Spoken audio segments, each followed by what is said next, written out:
Assalamualaikum warahmatullahi wabarakatuh. Kita lanjutkan materi berikutnya ya. Kemarin kita sudah belajar mengenai turunan aljabar. Nah, sekarang kita lanjut ke aplikasi turunan. Nah, sebelumnya bisa ingatkan dulu mengenai turunan ya. Pertama, ketika fx sama dengan konstanta A misalkan, maka turunannya f aksen x-nya sama dengan 0. Kemudian ketika fx-nya sama dengan ax pangkat n, maka turunannya yaitu f aksen x sama dengan a kali n x pangkat n min 1. Kemudian ketika fx sama dengan gx, kemudian pangkatkan n. Jadi isinya adalah fungsi yang dipangkatkan n, maka turunannya yaitu n dikali gx pangkatnya dikurangkan 1 dikali turunan dari gx. Kemudian ketika fx sama dengan ux dikali vx, maka turunannya menjadi u aksen x kali v ditambah ux dikali v aksen. Kemudian ketika bentuk fungsinya yaitu u per v, maka turunannya yaitu u aksen v min u v aksen dibagi dengan v kuadrat. Nah, ini beberapa rumus dari turunan ya. Untuk mengingat kembali, saya kasih contoh. Yang pertama, ketika fx sama dengan x pangkat 3 ditambah 2x kuadrat ditambah 5, maka turunannya menjadi, berarti x pangkat 3 diturunkan berarti 3x pangkat dikurangkan 1 berarti 2 ditambah 2 dikali 2 berarti 4x pangkat 2-nya dikurangin 1 berarti pangkat 1 tidak perlu ditulis. Turunan 5 yaitu 0. Maka turunan dari fungsi ini yaitu f aksen x sama dengan 3x kuadrat ditambah 4x. Nah, ini hanya untuk penyegaran. Kemudian kita lanjut ke aplikasi turunan. Oke, aplikasi turunan yang pertama yaitu persamaan garis singgung atau kita singkat jadi PGS. Berikutnya saya akan menyebut persamaan garis singgung dengan PGS. Nah, PGS itu apa? Yaitu persamaan garis singgung PGS pada kurva fx di titik x1, y1 adalah, kalian harus ingat mengenai persamaan garis ketika diketahui satu titik dan gradien yaitu y min y1 sama dengan m kali x min x1. Nah, m itu apa? M sendiri adalah merupakan gradien. Nah, untuk mencari gradien yaitu dengan m adalah f aksen dari x1. Nah, Ini kuncinya. Kemudian bisa mau kasih contoh. Contohnya, PGS pada kurva Y sama dengan X kuadrat plus 2X min 2 di titik 1,1. PGS kita cari dengan rumus ini.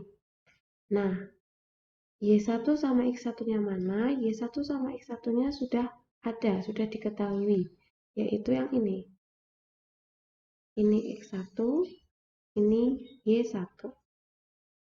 Kemudian kita cari gradiennya dulu. Gradien itu dicari dengan F aksen X. F aksen X-nya dulu kita cari, berarti kita turunkan ini. Jadi turunannya yaitu 2X ditambah 2. Sehingga gradiennya yaitu F aksen X1. X1-nya yaitu 1. Kita ganti X dengan 1. Berarti 2 kali 1 ditambah 2. Sama dengan 4. Setelah itu PGS-nya kita masukkan ke rumus ini, yaitu Y min Y1 sama dengan M kali X min X1. Y min Y1-nya berarti 1, M-nya 4, X min X1-nya 1. Nah, kita kalikan. Ini tetap Y sama dengan 1, ini kalikan, berarti 4 kali X berarti 4X, 4 kali min 1 yaitu min 4. Nah, biasanya kita bentuk persamaan garis itu menjadi Y sama dengan, maka yang min 1 bisa kita pindah jadi 4X min 4 min pindah jadi plus 1, Y sama dengan 4X min 4 ditambah 1 yaitu min 3. Nah, maka ini adalah PGS dari kurva Y sama dengan X kuadrat plus 2X min 2 di titik 1,1.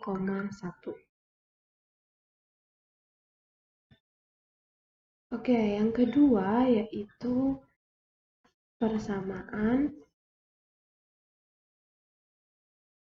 garis normal. Nah, garis normal itu apa? Garis normal itu adalah garis yang tegak lurus dengan garis singgul.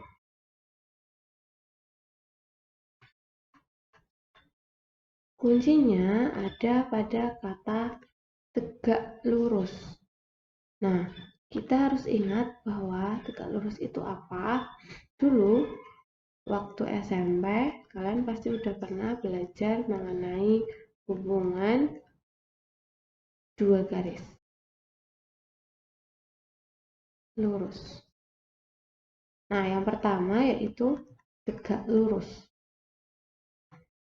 Nah, biasanya simbolnya gini, kayak T kebalik. Nah, tegak lurus itu apa? Yaitu ketika ada dua garis, misalkan G sama dengan Y sama dengan M1X ditambah C, kemudian ada garis H, Y sama dengan M2X ditambah C, maka G tegak lurus H itu hubungannya dari M1 itu akan sama dengan negatif 1 M2. Atau bisa juga jadi M2 sama dengan negatif 1 M1. Contohnya, ketika M1-nya itu sama dengan 4, maka M2-nya itu apa berarti? Min 1 M1. Berarti min 1/4. Kalau kita lihat nih, sebenarnya itu tinggal dibalik Bahasanya itu biar hafal, dibalik, dipukul. Maksudnya dipukul itu apa? Ketika udah dibalik, dirubah tandanya. Ketika dia nanti positif, maka akan jadi negatif. Ketika dia nanti negatif, maka akan jadi positif. Contoh ketika M2-nya, M1-nya itu sama dengan negatif sepertiga, maka M2-nya tinggal dibalik. Sepertiga dibalik berarti jadi 3. Tadinya negatif, maka jadi positif. Gitu. Kemudian, yang kedua yaitu hubungan sejajar. Nah, dua garis yang sejajar, misalkan ini ya, kita sama menggunakan G dengan H. Ketika G sejajar dengan H, maka gradiennya M1 sama dengan M2. Ketika M1-nya sama dengan 4, maka M2-nya juga sama dengan 4. Nah, ini harus diingat ya, untuk hubungan dua garis lurus. Oke, selanjutnya kita ke contoh ya. Contoh, tentukan persamaan garis normal pada contoh yang tadi ya, berarti kurvanya yang tadi itu Y sama dengan X kuadrat plus 2X min 2 di titik 4 ya. Nah, berarti M2-nya menjadi dibalik, berarti min 1/4. Nah, kemudian kita cari persamaan garis normal. PGN-nya, berarti kita gunakan lagi rumusnya. Y min Y1 sama dengan M di sini menggunakan M2 kali X min X1. Y min Y1-nya ini ya, 1 sama dengan M2-nya berarti min 1/4 kali X, X1-nya 1. Kemudian tinggal kita kalikan biasa, berarti Y min 1 sama dengan kalikan, berarti min 1/4 kali X min 1/4 X. Kemudian min 1/4 dikali min 1 berarti plus 1/4. Kemudian pindahkan Y sama dengan min 1/4 X plus 1/4 min 1 berarti jadi plus 1. Ini ya bisa dihitung, tapi samakan penyebutnya. Berarti menjadi Y sama dengan min 1/4 X ditambah 1/4. 1 itu berarti harus per 4, maka 4/4. Sehingga Y sama dengan min 1/4 X plus 1 tambah 4, 5/4. Kalau kita mau ngilangin penyebutnya, biar tidak ada penyebutnya, kalikan semuanya dengan 4. Berarti Y kali 4 berarti 4Y. Min 1/4 X dikali 4 berarti tinggal min X. 5/4 kali 4 plus 5. Nah, kita bisa rubah lagi bentuknya. Y-nya kalau dipindahkan berarti min X min 4Y plus 5 sama dengan 0. Nah, ini salah satu bentuk persamaan garis lurus. Oke.